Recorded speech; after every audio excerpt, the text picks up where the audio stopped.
आज हम आपको सबसे यूनिक जर्नल एंट्री बता रहे हैं। ऐसा जर्नल एंट्री आपको कोई टीचर भी नहीं बताया और किसी चैनल में भी नहीं बताया। पहला जरा काम मिलाइए सर। अब जो बता रहे हो ध्यान से देखिएगा, यदि आप इसको समझ गए तो कोई भी जर्नल एंट्री बना लीजिएगा, 90% गलत होने का चांस खत्म हो जाएगा। और समझ नहीं पाए तो जीवन में आप फिर अपना आपको सुधार नहीं पाएगा, गलत एंट्री रोक नहीं पाइएगा। कहने का मतलब ध्यान से सुनिए, सबसे ज्यादा ट्रांजैक्शन जो होता है इसी एंट्री में होता है। क्या क्या एंट्री होता है? परचेज का होता है, सेल्स का होता है, एक्सपेंसेस का होता है, इनकम का होता है, पेमेंट का होता है, रिसिप्ट का होता है, ड्रॉइंग का होता है, कैपिटल का होता है, और एक चीज और होता है सेल्स रिटर्न और परचेज रिटर्न। क्या होता है? सेल्स रिटर्न और परचेज रिटर्न। चलिए उसका भी हम लोग लिख ही लेते हैं, सेल्स रिटर्न और परचेज। सबसे पहले परचेज रिटर्न का लिख लेते हैं। Cash, bank, party name, debit to purchase return. और दूसरा होता है सेल्स रिटर्न का हो जाएगा sales return account debit to cash, bank और पार्टी नेम। मतलब वहां पर हुआ है आपका 8 नंबर ना, 8 नंबर, ये कितना नंबर हो गया? 9 और 10। यदि आप 10 जर्नल एंट्री का फॉर्मेट समझ गए तो गलती कभी नहीं होगा आपका एंट्री से। पहला समझते हैं हम लोग कैसे होता है। जैसे परचेज है, परचेज क्या है? आप किसी भी चीज को खरीद रहे हैं या कोई भी माल को खरीद रहे हो, क्या कर रहे हैं आप? परचेज कर रहे हैं। तो परचेज कर रहे हैं तो आपके पास क्या आया? माल आया। तो उसका एंट्री क्या कीजिएगा? Purchase account debit. तो क्या हो गया? ये परचेज अकाउंट डेबिट। अब 2 में क्या लिखना है? परचेज कभी भी क्रेडिट नहीं होगा, परचेज हमेशा क्या होगा? डेबिट होगा। तो जब भी परचेज बोल के लिखा हुआ रहेगा क्वेश्चन में, उसको आपको परचेज डेबिट लिख देना। गलत कहां होता है कि हम लोग नहीं समझ पाते कि परचेज को नीचे लिखे कि ऊपर लिखे। हम लोग मोटा दिमाग से सोचते हैं, हम लोग नहीं, स्टूडेंट लोग मोटा दिमाग से सोचता है। तो कि परचेज को ऊपर लिखे, नहीं डेबिट में लिखे, कि परचेज को नीचे क्रेडिट में लिखे। तो हम लोग क्या करते हैं, कहीं भी लिख देते हैं और कुछ भी बना देते हैं, गलत हो जाता है। लेकिन जब आप समझ जाइएगा कि परचेज कभी भी क्रेडिट में नहीं लिखा जाएगा, परचेज हमेशा कहां लिखा जाएगा? डेबिट में लिखा जाएगा। अब सवाल यह है कि परचेज जब डेबिट लिखा जाएगा तो क्रेडिट में क्या होगा?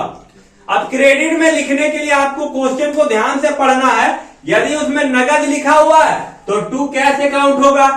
यदि उसमें बोला गया किसी बैंक से चेक दिया गया है तो बैंक अकाउंट होगा। और जब ये दोनों नहीं लिखा हुआ रहेगा, नगद भी नहीं लिखा रहेगा, चेक भी नहीं लिखा रहेगा, तो उसमें पार्टी का नाम लिखा हुआ रहेगा कि राम से कर दे, मोहन से कर दे, नीता से कर दे, सीता से कर दे, मीता से कर दे, कोई भी नाम। तो जब उससे खरीदे तो उसका नाम हो जाएगा। क्लियर है? तो अब उम्मीद है कि कभी भी आपका गलती नहीं होना चाहिए परचेज एंट्री में। सेम प्रोसेस से हम लोग वहां पर सेल्स का एंट्री करते हैं। सेल्स का नेचर क्या होता है? क्रेडिट होता है। सेल्स हमेशा क्या होता है? क्रेडिट। वो अपना जगह कभी भी नहीं छोड़ेगा, चाहे कुछ भी हो जाए। सेल्स को आप हमेशा क्रेडिट लिख दीजिएगा। सेल्स को कहां लिख देंगे? क्रेडिट। अब सवाल होता है कि डेबिट में क्या जाएगा? यदि आप नगद बेचे हैं तो कैश होगा, उधार बेचे हैं, सॉरी बैंक चेक से बेचे हैं तो बैंक होगा, और उधार बेचे हैं मैंने नाम दिया हुआ तो पार्टी नेम होगा। लेकिन क्या क्या होता है, कभी कभी आज माल बेचे, चेक आज मिला, लेकिन बैंक में जमा हम नहीं किए, तो उस समय हम लोग क्या करेंगे? इसको कैश बोल के लिखेंगे। या तो कैश बोल के लिखेंगे या तो चेक इन हैंड लिखेंगे। क्या लिखेंगे? Cheque in hand. याद रखिएगा। और सेल को हमेशा हम लोग क्रेडिट बैठा देंगे। तो 90% चांस ये होगा कि आपका गलती होने की संभावना सेल्स में भी खत्म हो गया। अब हम लोग आते हैं एक्सपेंसेस में। किसमें आते हैं?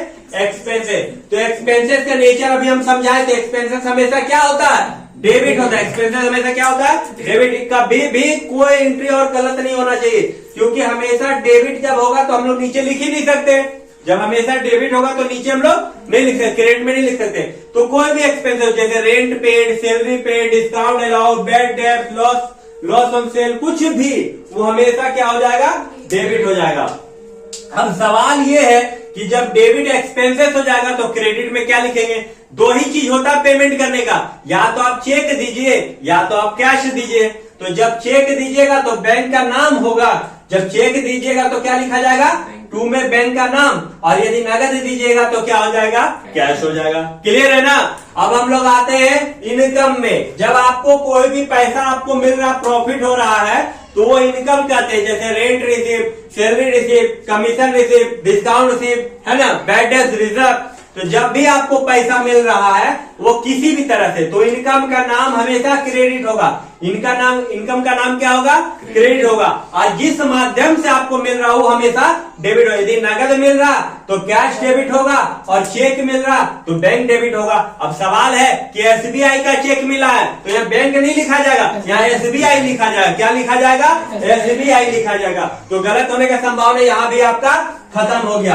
अब हम लोग पेमेंट देखते हैं। पेमेंट जब आप किसी को पेमेंट करते हैं, किसको, किसी पार्टी को पेमेंट करते हैं, किसी आदमी को पेमेंट करते हैं, तो उसको क्या होगा, वो हमेशा डेबिट होगा। जिसको आप पैसा दे रहे हैं उसको हम लोग क्या लिखेंगे, हमेशा डेबिट। अब दे किस में रहे, यदि नगद दे रहे हैं तो कैश लिखेंगे, और चेक से दे रहे हैं तो बैंक लिखेंगे। यदि बैंक का कोई नाम दिया हुआ, केनरा बैंक दिया हुआ चेक दिए, तो हम लोग यहाँ पर क्या लिखेंगे, केनरा बैंक लिखेंगे। क्लियर है। अब यहाँ पर हम लोग क्या करेंगे, रिसीव का। रिसीव, जब आप किसी पार्टी से पैसा रिसीव करते हैं तो दो मेथड से रिसीव करते हैं, या तो आप चेक रिसीव कर रहे हैं या तो आप कैश रिसीव कर रहे हैं।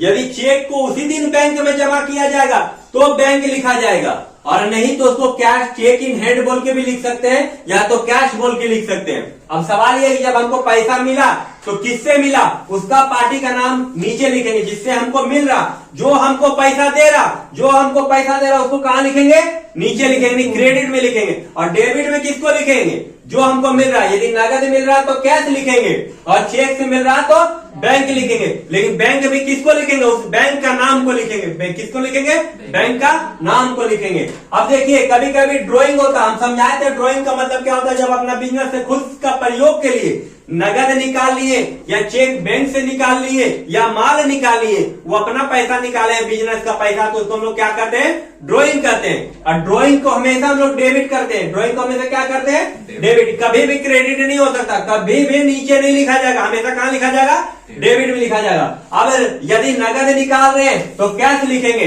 बैंक से निकाल रहे हैं तो बैंक का नाम होगा, और माल निकाल रहे हैं तो क्या होगा, परचेज होगा। माल निकाल रहे हैं तो क्या होगा, परचेज होगा। अब यहाँ पर पूंजी आप लगा रहे हैं, बिजनेस स्टार्ट किए हैं, बिजनेस नया स्टार्ट किए, नया बिजनेस स्टार्ट किया, आप पूंजी लगा रहे हैं। तो जब भी आप पूंजी लगाइएगा, या तो आप नगद लगाइएगा, या तो आप माल लगाइएगा, या तो आप कोई फिक्स एसेट्स दीजिएगा बिजनेस को, तो वो हमेशा क्या होगा, कैपिटल हमेशा आपका क्रेडिट होगा। कैपिटल क्या होगा आपका, हमेशा क्रेडिट होगा। और यदि नगद लगाए हैं तो कैश होगा डेबिट में, माल दिए हैं तो स्टॉक होगा, और एसेट्स दिए तो फिक्स एसेट, जो नाम दिए, जो एसेट्स दिए आप, लैंड दिए तो लैंड होगा, बिल्डिंग दिए तो बिल्डिंग होगा, प्लांट दिए तो प्लांट होगा, जो भी दिए वो हमेशा क्या हो जाएगा, डेबिट हो जाएगा।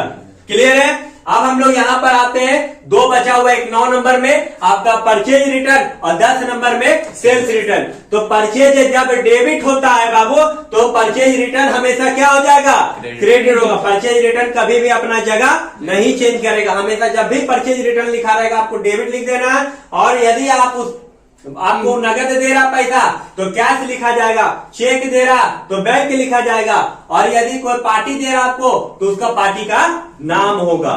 अब यहाँ पर आते हैं हम लोग, लास्ट एंट्री क्या है, सेल्स रिटर्न। सेल्स रिटर्न, यदि सेल्स आपका बाबू क्रेडिट है तो सेल्स रिटर्न आपका क्या हो जाएगा, डेबिट हो जाएगा। सेल्स रिटर्न क्या हो जाएगा, डेबिट। यदि आप पैसा नगद दे रहे हैं तो कैश लिखिएगा, यदि आप चेक दे रहे हैं तो बैंक लिखिएगा, और यदि आप उधार का रिटर्न हो रहा है तो वो पार्टी का नाम होगा जो आपको माल रिटर्न कर रहा है। तो बस इतना ही ट्रांजैक्शन होता है एक बिजनेस में, इससे ज्यादा ट्रांजैक्शन नहीं होता। 90% ट्रांजैक्शन इतना ही होता है। अब इस ट्रांजैक्शन को यदि आप नेचर को समझ गए कि कौन सा फिक्स होता है, यदि उस फिक्स जगह में बैठा दीजिए तो बाकी का जो चेंजिंग जगह होता है वहां पर आप क्वेश्चन को पढ़ के आराम से लिख लीजिएगा। हर एक चीज का फिक्स होता है ना। घर में आपका एक फिक्स स्थान है किताब कॉपी रखने का। कोई भी किताब कॉपी यदि आपका गुम हो जाता है तो आप जाके पहले वहां से चेक करते हैं कि वहीं रखे होंगे शायद। उसी तरह यहाँ भी एक फिक्स जगह बनाया हुआ कि परचेज डेबिट होगा, सेल्स क्रेडिट होगा, एक्सपेंसेस डेबिट होगा, इनकम क्रेडिट होगा, पार्टी नेम डेबिट होगा यदि हमको कोई दे रहा है तो सॉरी पेमेंट कर रहे हैं तो क्रेडिट होगा कैश या बैंक, और जब रिसीव करेंगे तो कैश या बैंक डेबिट होगा। तो इसी तरह का ट्रांजैक्शन यदि आप समझ गए तो एंट्री करने में कभी भी गलती नहीं होगा और आप सवाल का जवाब आसानी से दे सकते हैं। क्लियर है? यहां किसी को पूछना है कुछ? चलिए।